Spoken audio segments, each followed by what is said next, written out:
stuff. They savor it because they know that the payoff is going to be crushed. Hello, everyone. My name is Sam Guzman with the CLC, joining you virtually through Zoom. And along with my colleague Jasmine, we will be interpreting today's meeting into Spanish. If you allow me a quick minute while I give instructions in Spanish on how to access interpretation. Buenas tardes a todos. Mi nombre es Samuel Guzmán con la CLC. Y juntamente con mi colega Jasmine estaremos interpretando la reunión de hoy al español.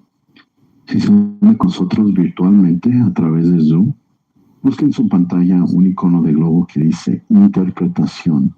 Oprima ese botón y de ahí seleccione la opción de escuchar en español. Si se une con nosotros presencialmente y está ahorita en la cámara, por favor busque un asistente que le podrá dar audífonos para poder escuchar en español. Muchas gracias and thank you very much. Thank you very much, Sam. Welcome to the Denver City Council meeting on Monday, February 2nd, 2026. Council members, please join me in the Pledge of Allegiance. I pledge allegiance to the flag of the United States of America and to the republic for which it stands, one nation under God, indivisible, with liberty and justice for all. Councilmembers, please join Councilmember Gonzalez Gutierrez as they lead us in the Denver City Council line acknowledgement. Denver City Council honors and acknowledges that the land on which we reside is the traditional territory of the Ute, Cheyenne, and Arapaho peoples. We also recognize the 48 contemporary tribal nations that are historically tied to the lands that make up the state of Colorado. We honor elders past, present, and future, and those who have stewarded this land throughout generations. We also recognize that government, academic, and cultural institutions were founded upon and continue to enact exclusions and erasures of Indigenous peoples. May this acknowledgement demonstrate a commitment to working to dismantle ongoing legacies of oppression and inequities and recognize the current and future contributions of Indigenous communities in Denver. Denver City Council, man. Thank you. Okay. Madam Secretary, roll call. Council members Hines, Here, Sawyer, For Here. February 2nd, it's Black History Month. Alvidres, here. Biggity black. Flynn, Here, Gilmore, here, Gonzalez Gutierrez, here. Cashman, here, Lewis, Parody, here. Romero Campbell, here. Torres, here. Watson, here, Madam President Sandoval, Here. 13 members present. There are 13 members present. Council has a quorum. Approval of the minutes. Are there corrections to the minutes of January 26th? Seeing none, the minutes stand approved. Council announcements. Are there any council announcements from members of council? Why don't you start us off? Thank you so much. 3 quick announcements. So number one, I just want to show praise that Community Planning and Development have been doing historic context studies. So these are studies on communities that have gone largely underrepresented and underdiscovered in Denver's community for their history and legacy. And this current one is on the Denver's Native community with the Oral History Project, called We Are the Land, American Indian Life, Legacy, and Future in Denver. They'll be debuting the screening of the project's documentary, We Are the Land, produced by Off the Road Productions. It's unveiling this Saturday, February 7th. Many of my colleagues attended previous events associated with this project, including the tribal convenings, city council breakfast, and hope you had a chance to interact with the representatives there. And thank you to colleagues who have already RSVP'd for this. And for those of you, if you haven't, take a look at that email and hope to see folks there. It is open to the public, February 7th, again at 1 p.m. at the CSU Spur location. Second is on Thursday of this week, February 5th. We'll be having a public meeting about the Santa Fe Streetscape project. We were able to get this included in the Vibrant Denver Bond. So construction is ready to begin. So we want to make sure that folks have up-to-date information about that project. That'll be from 5:30 to 7:30 at Museo de las Americas. And then finally, Lunar New Year is coming up. Official Lunar New Year date is February 17th. We welcome you to District 3 to the Far East Center for their celebration on February 21st to the 22nd. Thank you. Thank you. Next up, Councilmember Alvidrez. Thank you, Council President. Definitely looking forward to celebrating at the Far East Center the Year of the Horse. Very exciting times for the new year. In addition, I wanted to share that this Thursday, February 5th, we'll be having constituent office hours from 4:30 to 6:30 at the Decker Branch Library in Platt Park. So you can come talk to us about anything that's on your mind.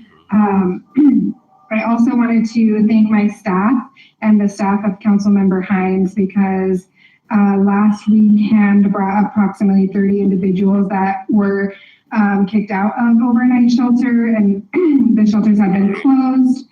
And they were able to secure city council aides from District 7 and 10 quickly stepped in to be able to help get them a place to stay that night. A long-term problem that we need to continue to talk about, but grateful to my staff for that. And also want to wish my aide, Benjamin Brown, a happy birthday. He is an amazing aide and has been an amazing addition to our team. So happy birthday, Ben. And lastly, I just wanted to let my constituents in Overland know that we are asking questions and investigating the situation that happened at the Tiny Home Village. Still, I know there's been a lot of disturbing details that have continued to come out. And just know that we're looking into it and hoping to work with administration to find a better path forward. Thank you. Councilmember Gilmore. Thank you. A couple of announcements. Tomorrow night on Tuesday, February 3rd, Denver Parks and Rec will be holding a meeting in Green Valley Ranch from 5 until 6:30 p.m. This will be an informational session. We've asked Director Clark to be there in person to hear from the community. This is specifically if folks are following along. The diversion of about $5.4 million from the far northeast, Montbello, Green Valley Ranch, for a maintenance shop that was supposed to be a $7.9 investment in Green Valley Ranch, and there's been a diversion of $5.4 million of that, and so the balance of that is then that Denver Parks and Rec wants to provide District 11 with only a $2.5 million maintenance shop, and so we are trying to have Parks and Rec hear us around the concerns, and so encourage folks to come out to that tomorrow evening. And then on February 18th, I'll be holding my annual town hall in partnership with Senator James Coleman and other electeds in the far northeast. It'll be at the Eddie Garrett Dennis campus on February 18th, starting at 4 p.m. And so hopefully folks will also share that with the community and make sure that they are attending. Thank you. Councilmember Sawyer. Thank you, Madam President. Just wanted to remind everyone that Tuesday, February 10th is District 5's annual community open house. So if you're a resident of District 5, please come and join us at George Washington High School at 5:30 to 7 p.m. You'll be able to connect with a number of different city agencies and ask your questions about what's going on in your neighborhood directly from the decision makers. So please come and join us again. That is Tuesday, February 10th, 5:30 p.m. at George Washington High School. Thanks. Thank you. Councilmember Lewis. Thank you. Just one quick announcement that my council office is working in partnership with the mayor's office to finally bring the navigation center as promised in 2023 to 4040 Quebec. And so I'm very excited about that, and we'll keep folks updated about the details and when that will be formally established. Thank you. Thank you. Just wanted to give an announcement, and my council district has the family shelter. Families in our community are facing an increasingly urgent crisis. As cold weather shelter activations come to an end, dozens of parents and children have been left without options for ongoing services. The city has taken significant steps to support newcomers and longtime residents experiencing homelessness, but current resources are stretched to their limits. Without community-driven solutions, many families are forced onto the streets the moment seasonal shelters close. This is a moment that requires a whole of community response, one that brings together the city, the faith community, community-based organizations, and philanthropic partners to create immediate and sustainable pathways to safety and sustainability for families. My call to action is anyone interested in supporting these families by providing shelter space, learning more about adopt a family strategies, or making a financial contribution should reach out to either Cole Chandler or Joshua Posner in the mayor's office or their city council members, and we will get all interested parties plugged into the response. Thank you. And just want to wish February happy birthday to Councilman Gilmore this week. Hope you have a great happy birthday. Seeing no other council announcements. Yeah. Happy Black History Month. Yeah, I think I have a proclamation for that later, but thank you. There are no presentations, there are no communications. There is one proclamation being read this afternoon. Councilmember Watson, would you please read proclamation 260100? Thank you, Council President. Proclamation number 260100, honoring the work of Blair Caldwell African American Research Library, Styles African American Heritage Center, BLACC African West Museum and Heritage Center, and Central Baptist Church in celebration of Black History Month. Happy Black History Month, everyone. Whereas Denver's first Black mayor and his wife, Mayor Wellington Webb, and the Honorable First Lady Wilma Webb shared a vision for a research library and museum to preserve and showcase the many incredible contributions of African Americans in Colorado and in the West. And whereas with community support and investment, and with the help of pioneering Black librarians Gwendolyn Crenshaw and Terry Nelson, they worked to obtain historical materials about the accomplishments of African Americans in the West.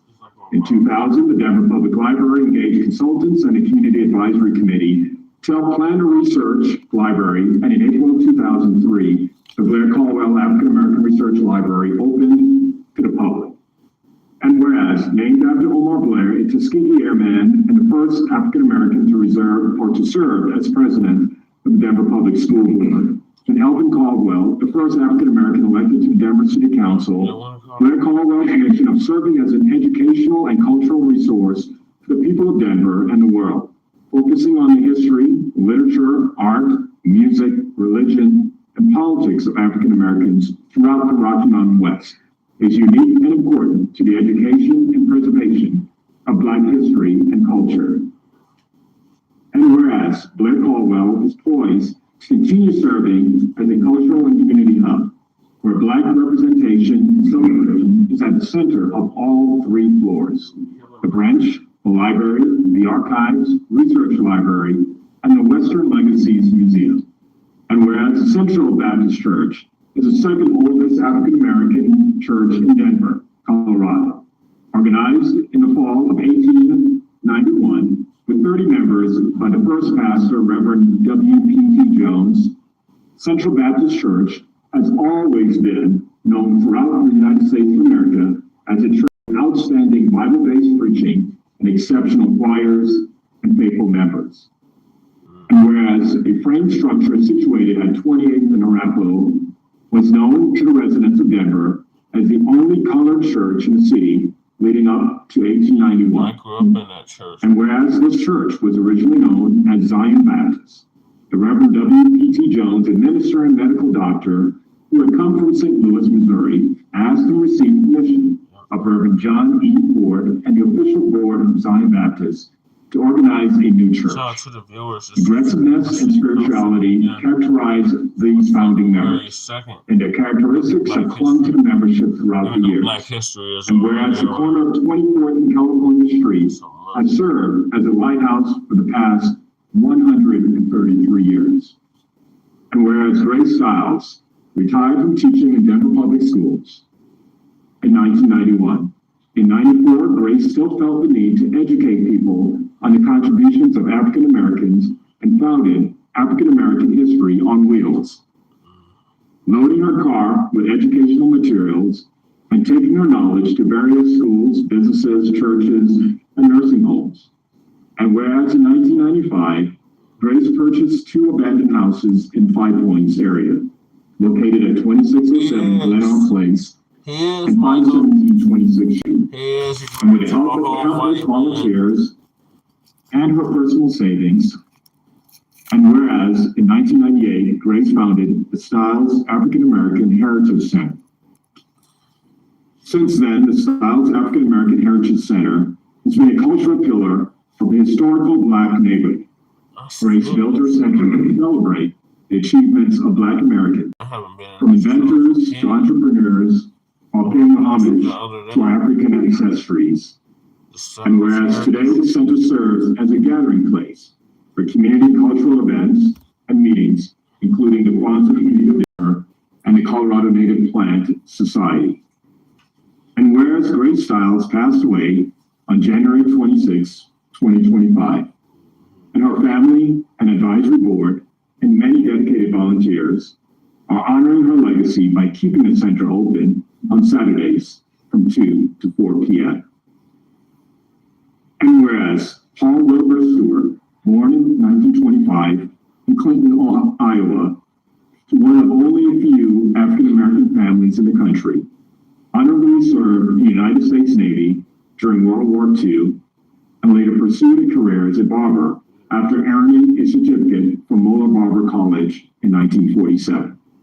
And whereas during a visit to Denver in the early 1960s, Stewart became aware of the largely omitted history of Black cowboys through his cousin Earl Mann, Colorado's first African-American legislator, an experience that inspired Stewart to preserve and elevate these overlooked narratives.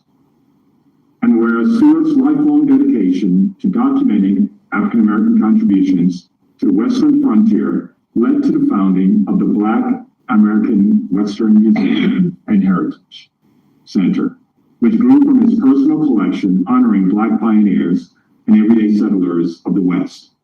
And whereas the Black American Western Museum and Heritage Center continues Stewart's legacy by honoring Deerfield, Colorado, an early 20th century African-American agricultural settlement, an enduring symbol of Black self-determination, resilience, and perseverance, while also recognizing the vital contributions of Dr. Justina Ford and African-American cowboys, miners, soldiers, ranchers, homesteaders, educators, lawmen, entrepreneurs, and others who helped shape the development of the American West.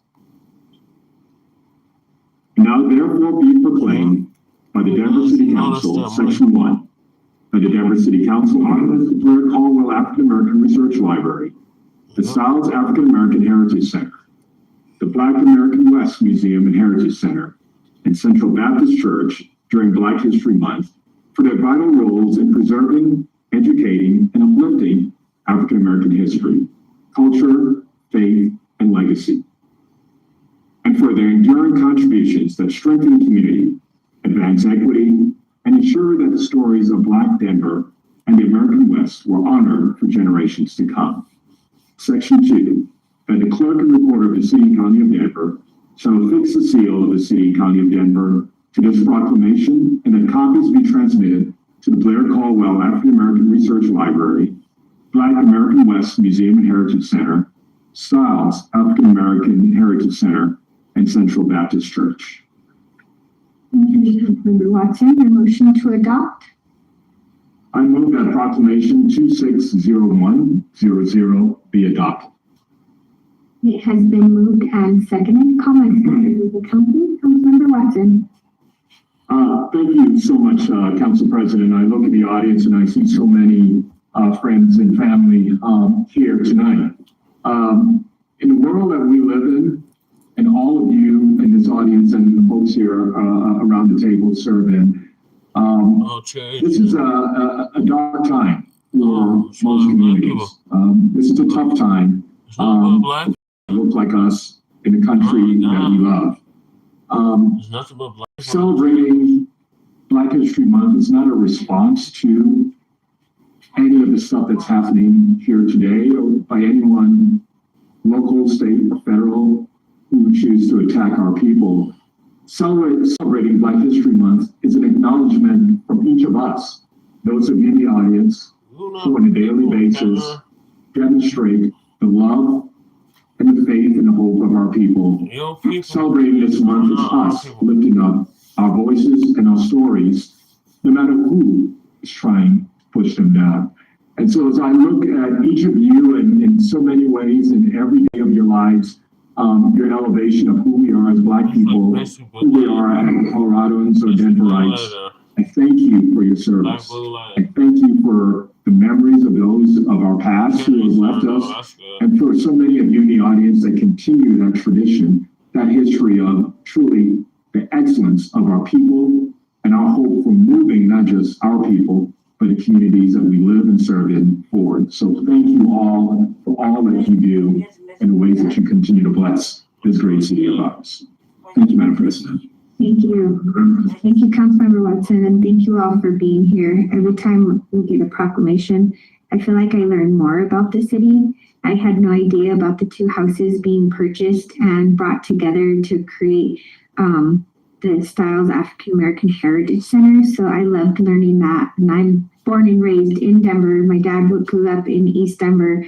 And I feel like every time we have an opportunity to have these proclamations that I learn more. So thank you all for your steadfast dedication to the city, and thank you, Councilmember Watson, for bringing this forward. Madam Secretary, roll call. Councilmembers Hines. Hi. Sawyer.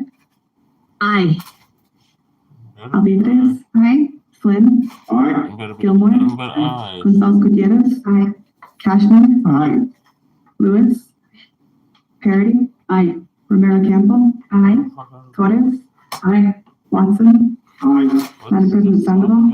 Aye.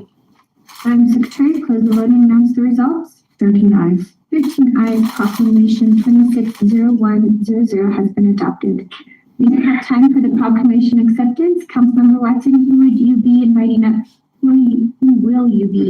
up to accept the proclamation? We're asking Ms. Terry Gentry, and I know there's a community of folks, and I'll allow you to introduce and invite them to stand with you for your receipt of the proclamation. And if you don't mind coming up to the mic, Ms. Gentry. know her to school with her, the one that's supposed to speak.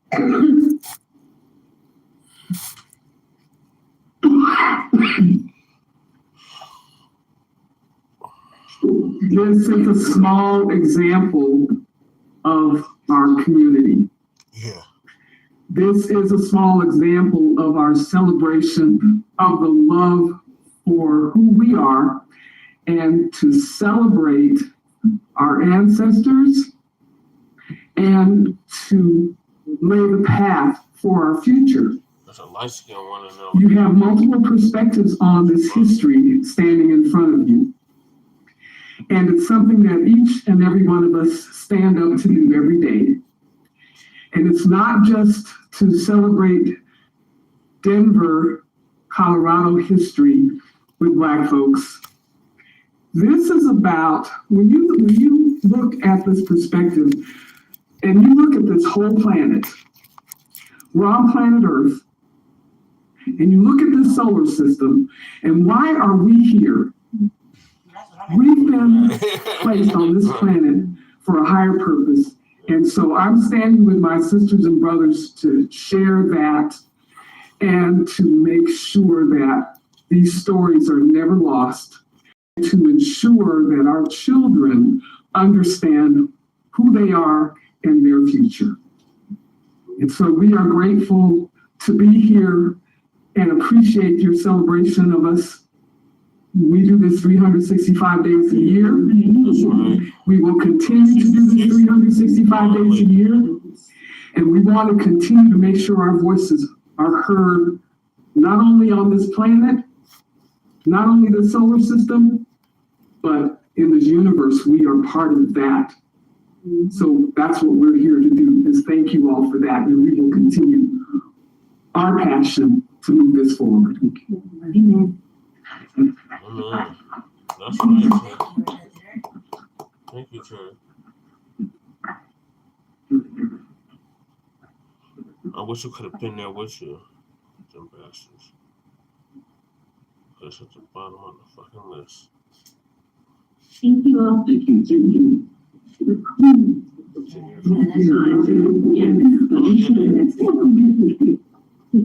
Okay. Madam Secretary, please Read the bill for introduction. From the Community Planning and Housing Committee, 26-0026, a bill for an ordinance changing the zoning classification for multiple properties along West 32nd Avenue in West Highland. 26-0056, a bill for an ordinance designating 1555 North Grant Street as a structure for preservation. From the Finance and Business Committee, 26-0005, a bill for an ordinance authorizing the issuance of 2 series of the City and County of Denver, Colorado General Obligation Vibrant Denver bonds for the purpose of financing and defraying the costs of acquiring, constructing, installing, and improving various infrastructure and facilities across the city, providing for the levy of a general ad valorem tax to pay the principal of and interest on such bonds, and making other provisions relating thereto. And from the Governance and Intergovernmental Relations Committee, 26-0022, a bill for an ordinance amending the classification and pay plan for employees in the career service and for certain employees not in the career service.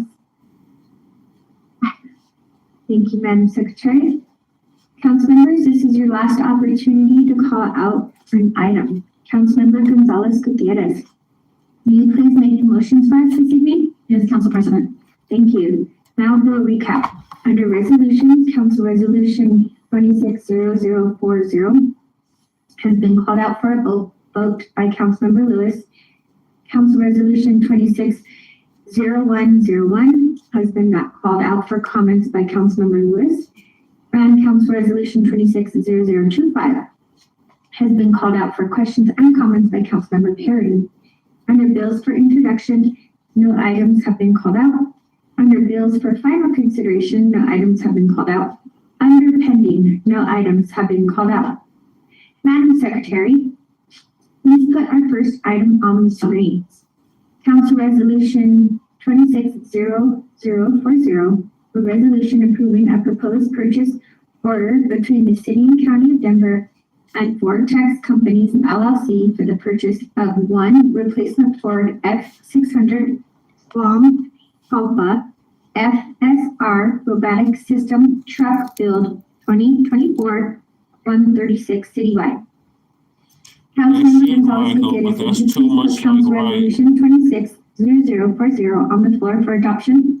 I move that Council Resolution 26-0040 be adopted. It has been moved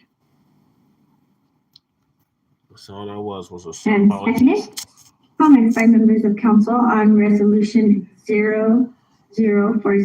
Councilmember Lewis. Thank you. So Dottie asked us about this item down as they need to resubmit the request with the company's, subsidiary identified as the vendor instead, which it cannot be done via. Awesome. Madam Secretary, roll call on Council Resolution 26-0040. Councilmembers Hines, Nay. Sawyer, No. Alvidrez, Nay. Flynn, Nay. Gilmore, Gonzalez Gutierrez, Cashman, Lewis, Parity, Nay. Romero Campbell, Nay. Torres, Nay. Watson, Nay. Madam President Sandoval. Nay. Madam Secretary, close the voting and announce the results. 13 nays. 13 ayes. Council Resolution 0040 has failed. Madam Secretary, please put the next item on our screens. Council Resolution 26-0101, a resolution authorizing approving the expenditure and payment from the appropriation account design liability claims, the sum of $325,000.00 made payable to COLTAF account of Rapid Mohammed Bai. In LLC in full payment and satisfaction of all claims related to the civil action estate of Sephron Finn versus the City and County of Denver and Jason Gentempo, which was filed in the United States District Court for the District of Colorado case 21-CV-02160. Councilmember Lewis, please go ahead with your comments on Council Resolution 26-010. Thank you. So after consistent feedback from my constituents, I see it is my responsibility to ensure that the public is aware of every tax dollar being approved as an expenditure and payment of funds for a settlement with the city and county of Denver. My office is tracking every dollar by department and as a running total. With the approval of 260101 tonight, the city will approve settlements in the amount of $325,000 to settle cases brought against the Denver Sheriff's Department. The approval of these items tonight brings the 2026 total for taxpayer dollars and city settlements to $325,000. This funding is drawn from a liability claims pool of money that is refilled when necessary from the city's general budget and does not come out of agency specific budgets. We must therefore pay extra attention in this budget environment that we are watching out for how the city spends our money and that we are making decisions for the future with this knowledge. I want to also note that the payment of these settlements is not the only way that these cases drain the city's funds. For example, tonight there is a contract amendment on consent between the city and an outside law firm that typically handles these types of cases against the city. This contract amendment includes a $300,000 increase to deal with the volume of settlements the city deals with. And so I would like to reiterate that we must come together as city council, the mayor, and the state agents to address this issue. Thank you so much. Thank you. Councilmember Perry. And similarly, I just, in case the plaintiffs are listening tonight, as they sometimes are, I want to say that I'm always available to talk to people after litigation is fully and finally closed to understand more about just their experience, both that led to their claims and then their experience litigating against the city. So putting that out there as well. Thank you, Madam President. Thank you. Madam Secretary, please put the next item on our screens. Council Resolution 260025, a resolution approving a proposed master purchase order between the City and County of Denver and LLJMWT LLC for Parks and Golf Equipment Citywide. Councilmember Perry, please go ahead with your questions and comments on Council Resolution 260025. Well, and I'm not sure if there's anyone from Parks and Rec or online more likely to talk about this. We'll see if anyone listening online, use your hand raise function and let Tim know. Justin. And if not, then it's okay. I can probably follow up and get the questions in another way, but I'm asking if anyone's online. Yeah. That I asked Yes, them to I'm online. use I'm online.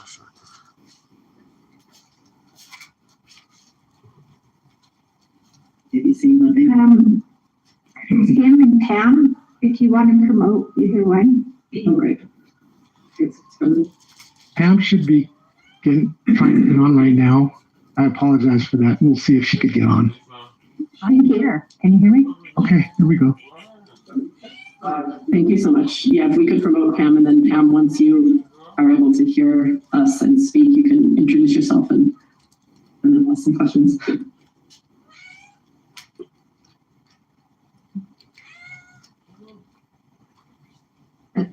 Pamela Smith, Director of Agronomy with the City and County of Denver.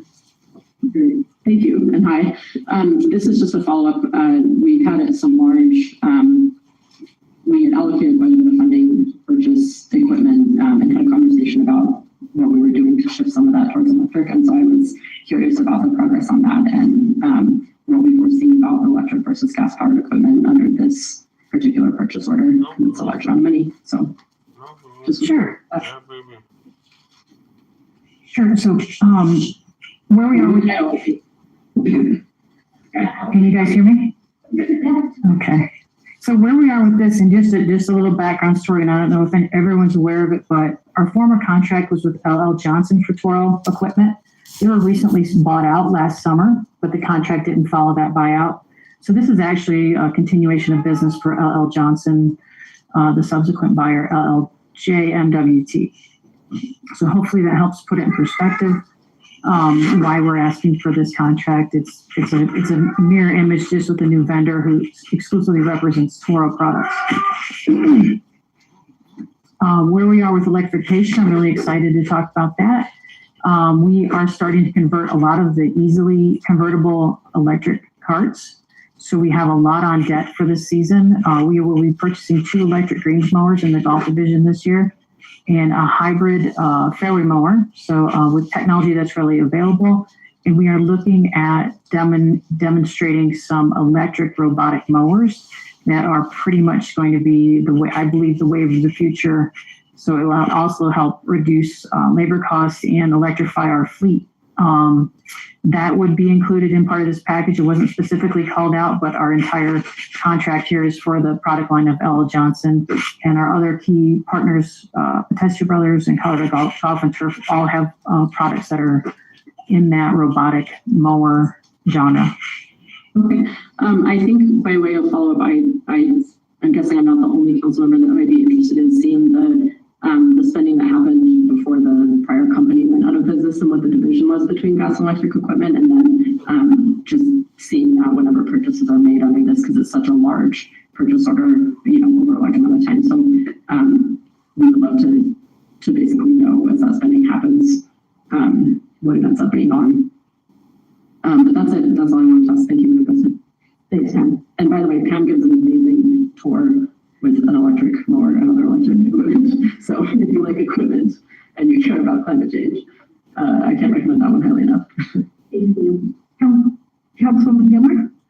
Yes, I actually have a question for Pam as well, if she's still on. Wanted to ask her.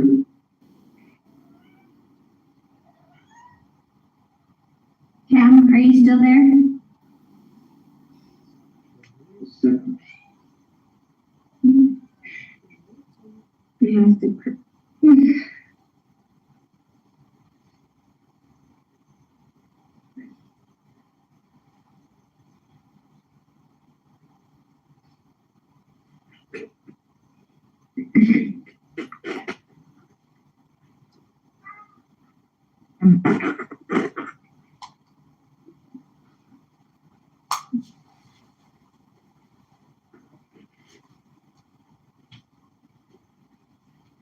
Should be there. There she is. Pam, are you muted now? I can hear you now. Thank you. Great. Thank you, Pam, for the information that you provided to my colleague. I do have a question because it's my understanding with electric parks and golf equipment that there can be a regular charge or a quick charge. Are there different specifications for the equipment that you might purchase with this bill?